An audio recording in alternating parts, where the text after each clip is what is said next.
عن حفصة رضي الله تعالى عنها قالت أربع لم يكن يدع النبي صلى الله عليه وسلم হাফসা রাদিয়াল্লাহু তাআলা আনহা তিনি ছিলেন রাসূলের স্ত্রী। তিনি বলতেছেন রাসূলে চারটি কাজ, চারটি আমল কখনো ছাড়েন নাই। একটা হলো সিয়াম আশুরা, এক নম্বর আমল হচ্ছে মুহররমের 10 তারিখের রোজা রাসূল কখনো ছাড়েন নাই। যখন থেকে রেখেছেন তখন থেকে তিনি রোজা রেখেছেন, কখনো এই রোজা বাদ দেন নাই। দ্বিতীয় নম্বর হলো ওয়াল আশারা, জিলহজ মাসের প্রথম 10 দিন তিনি রোজা রাখতেন, কখনো একটা রোজাও ছাড়তেন না। 3 নম্বর হলো ওয়াসালাসাতু আইয়ামিন ফি কুল্লি শাহরিন মিন কুল্লি শাহরিন, প্রত্যেক মাসের 3 দিন রোজা রাখা, প্রত্যেক মাসের 13, 14, 15 তারিখে রোজা রাখা, এটাকে বলে আইয়ামে বিজ। এই পূর্ণিমার প্রত্যেক চাঁদের তারিখ 13, 14, 15 এই 3 দিন রাসূল করিম সাল্লাল্লাহু আলাইহি ওয়াসাল্লাম রোজা রাখতেন, কখনো তিনি কোনো মাসে তিনি রোজা বাদ দিতেন না। 4 নম্বর আমল ছিল ওয়ার রাকাতাইনি ক্বাবলা সালাতিল গাদাত। রাসূল করিম সাল্লাল্লাহু আলাইহি ওয়াসাল্লামের সর্বশেষ যে 4 নম্বর আমল ছিল ফজর নামাজের ফরজ নামাজের পূর্বে যে 2 রাকাত সুন্নত আছে সেটা রাসূল কখনো ছাড়েন নাই। তাহলে আপনারা বলেন প্রথম রাসূলের সর্বপ্রথম আমল কি ছিল? আশুরার দিনে রোজা রাখা। 2 নম্বর আমল ছিল জিলহজ মাসের প্রথম 10 দিনে রোজা রাখা। 3 নম্বর আমল হচ্ছে প্রত্যেক মাসের 13, 14, 15 তারিখে রোজা রাখা। 4 নম্বর আমল ছিল ফজরের ফরজ নামাজের পূর্বে 2 রাকাত সুন্নত আদায় করা। এই 4টি আমল রাসূল পর্যন্ত কখনো ছাড়েন নাই, ধারাবাহিকভাবে তিনি আমল করেছেন। ফজরের সুন্নত তো আমরা বাদে দিয়ে ফেলেছি, এসেই ইমাম সাহেবের সাথে একসাথে হয়ে নামাজ ফরজটাই পড়ে চলে যায়। সুন্নত আজকে এই দুনিয়ার থেকে আমরা বিলুপ্ত করতে চাই। আল্লাহ আমাদেরকে হেফাজত করুক, সকলে বলি আমিন। মুসলিম শরীফের মধ্যে আরেকটা হাদিস আছে আশুরার গুরুত্ব। মুসলিম শরীফের 2445 নম্বর হাদিস। মুসলিম শরীফের মধ্যে প্রায় হাদিসের সংখ্যা আছে 7453 নম্বর হাদিস, 53টি হাদিস। এই 7453 হাদিসের মধ্য থেকে 2645 নম্বর হাদিসের মধ্যে আল্লাহর নবী বলেন, এই হাদিসটা বর্ণনা করেন আবু হুরায়রা রাদিয়াল্লাহু তাআলা আনহু। আন আবি হুরায়রা রাদিয়াল্লাহু তাআলা আনহু قال قال رسول الله صلى الله عليه وسلم আফজালুস সিয়ামি বাদা রমাদান শাহরুল্লাহিল মুহাররম। আল্লাহর নবী বলেন রমজান মাসের রোজার পরে আল্লাহ পাক রব্বুল আলামিনের কাছে ফজিলতপূর্ণ রোজা হলো মুহররমের রোজা। রমজানের রোজা ফরজ হওয়ার পূর্বে আশুরার দিনে রোজা রাখাটা ছিল ফরজ। তখন সমস্ত মানুষ আশুরার দিনে রোজা রাখতো, যে রাখতো না সে কবিরা গুনাহের মধ্যে লিপ্ত হতো।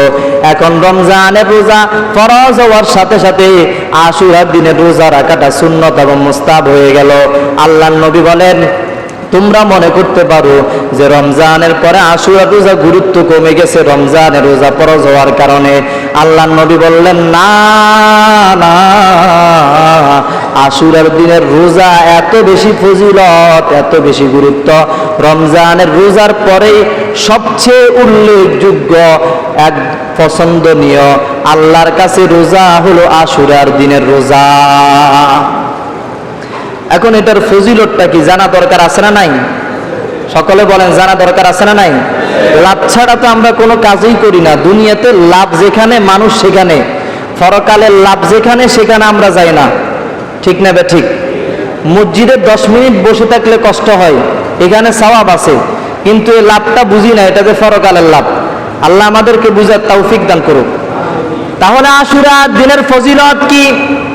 তিরমিজি শরীফের 752 নম্বর হাদিস। কাতাদা রাদিয়াল্লাহু তাআলা আনহু রাসূলের একজন বিশিষ্ট সাহাবী। عن أبي قتادة رضي الله تعالى عنه قال قال رسول الله صلى الله عليه وسلم صيام يوم عاشوراء إني أحتسب على الله أن يكفر السنة التي قبله والسنة التي بعده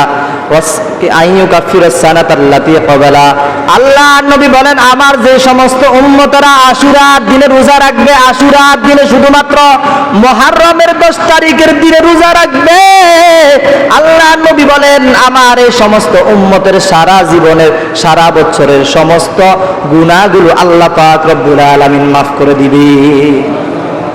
এখন তো অনেকে সিদ্ধান্ত নিছে যে হুজুর এই একদিন পরে আশুরার দিনে রোজাটা রেখে গত বছরের সমস্ত গুনাহ মাপ নিয়ে আবার সামনে বছরের জন্য গুনাহ করার জন্য উদ্যোগ নিব, ঠিক না ঠিক নিবেন? না না, আশুরার দিনে রোজা রাখার কারণে কবিরা গুনাহ মাফ হবে না, সগীরা গুনাহ মাফ হবে, ছোট থেকে ছোট গুনাহ মাফ হয়ে যাবে, তবে কবিরা গুনাহ মাফ হবে না। মিথ্যা কথা বলা এটা সগীরা গুনাহ না কাবীরা গুনাহ? কথা বলেন না কেন? মানুষের গীবত করা এটা কবিরা গুনাহ না কোনো সগীরা গুনাহ? মানুষের সমালোচনা করা এটা কবিরা গুনাহ না সগীরা গুনাহ? মোটামুটি ওজনে কম দেওয়া এটা কবিরা গুনাহ না সগীরা গুনাহ? মোটামুটি সুদের সাথে লেনদেন থাকা এটা কবিরা গুনাহ না সগীরা গুনাহ?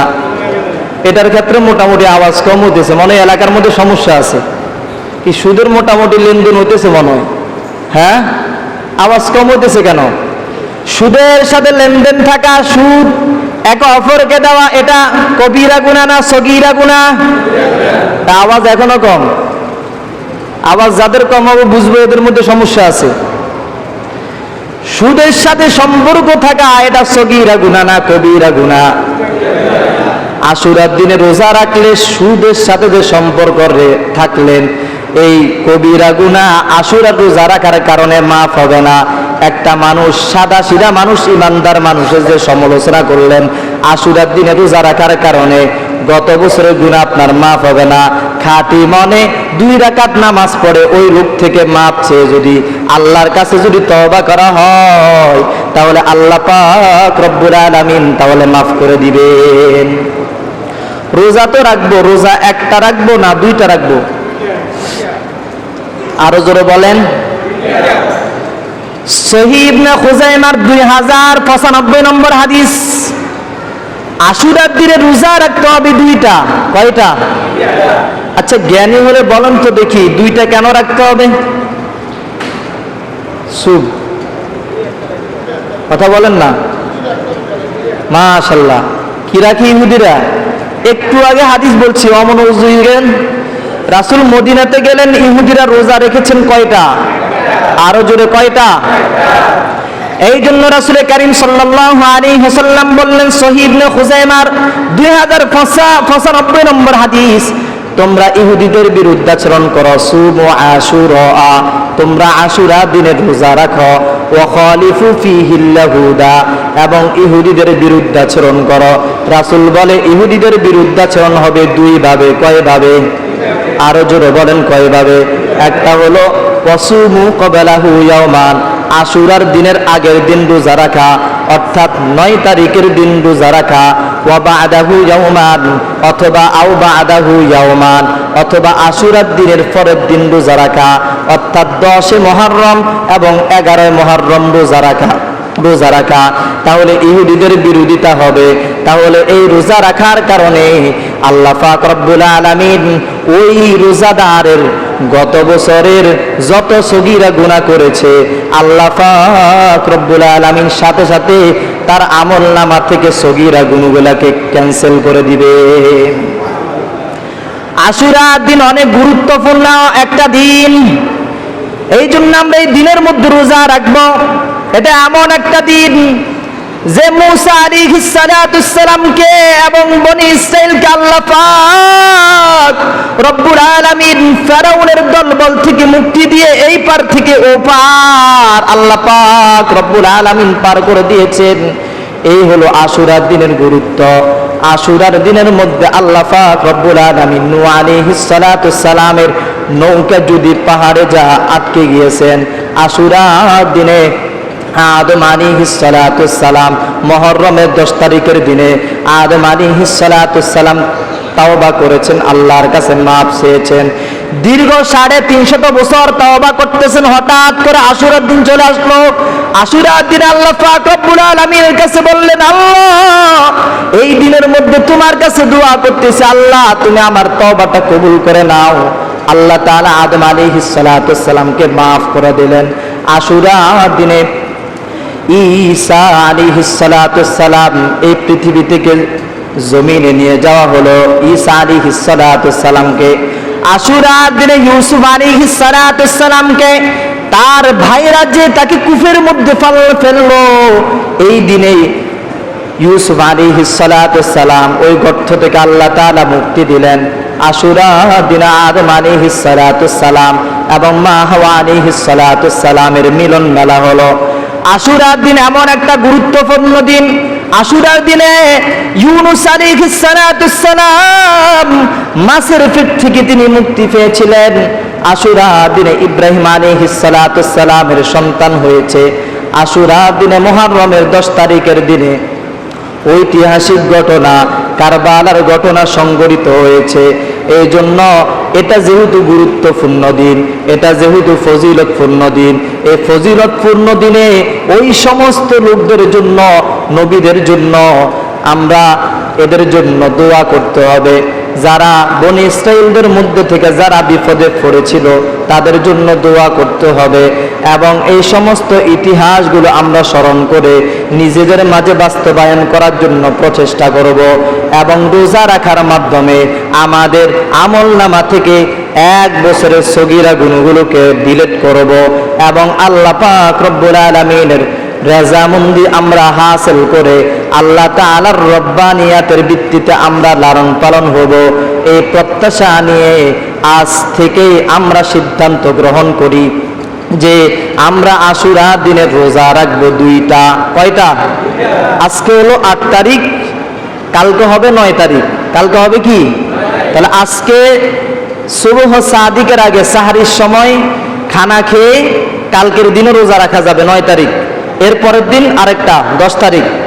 আর যদি না রাখতে পারে তবে 9 তারিখের দিন এবং 10 তারিখের দিন রোজা রাখার ফজিলত বেশি। এটা হাদিসের মধ্যে বেশি পাওয়া যায়, মুসলিম শরীফের মধ্যে আছে। আর যদি নাও রাখতে পারি কালকে এবং পরশু দিন, তাহলে আমরা 10 মুহররমের দিন রোজা রাখবো, এর পরের দিন আরেকটা রোজা রাখবো, যাতে করে ইহুদিদের বিরোধিতা হয়, মুখালাফাত হয়। এটাই মন মানসিকতা অর্জন করে আমরা রোজা রাখার জন্য চেষ্টা করব। আল্লাহ আমাদের সকলকে রোজা রাখার তৌফিক এনায়েত করুক। আমিন। ওয়া আখিরু দাওয়ানা আনিল হামদুলিল্লাহি রাব্বিল আলামিন।